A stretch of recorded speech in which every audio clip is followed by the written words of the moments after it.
জয় শ্রীরাম। নমস্কার বন্ধুরা, ইতিহাসের ইতিকথার নতুন পর্বে আপনাদের সকলকে স্বাগত।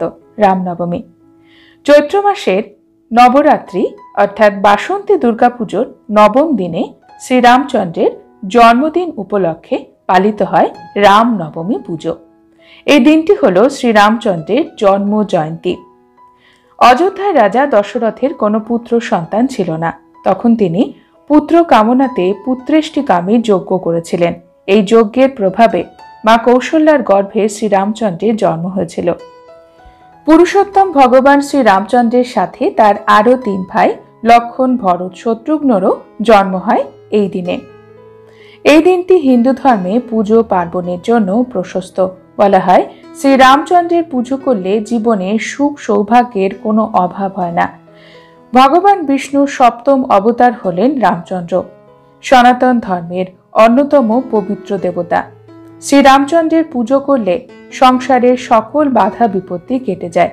ভক্তরা এই দিনে পবিত্র নদীতে স্নানের পরে ভগবান শ্রীরামচন্দ্রের উদ্দেশ্যে বিভিন্ন ধরনের আচার অনুষ্ঠানের মাধ্যমে ব্রত পূজা সম্পন্ন করেন। রামনবমীর ব্রত বা পূজা সাধারণত দুপুরবেলা অর্থাৎ মধ্যাহ্ন সময়ে হয়ে থাকে। আসুন জেনে নিই এবছরের রামনবমীর শুভ সময়সূচি। এই সময়সূচি আমরা জেনে নেব ভারতীয় সময় অনুসারে, পঞ্জিকা অনুসারে, সম্পূর্ণ সঠিক এবং নির্ভুল সময়সূচি। নবমী তিথি শুরু হবে বাংলার 1429 14ই চৈত্র, ইংরেজির 29শে মার্চ বুধবার রাত্রি 10টা 19 মিনিটের পরে। নবমী তিথি থাকবে 30শে মার্চ 15ই চৈত্র বৃহস্পতিবার রাত্রি 12টা 9 মিনিট পর্যন্ত। শ্রীরামচন্দ্রের পুজোর শুভ মুহূর্ত হল সকাল 11টা 17 মিনিট থেকে দুপুর 1টা 46 মিনিট পর্যন্ত। সম্পূর্ণ সময় 2 ঘন্টা 28 মিনিট।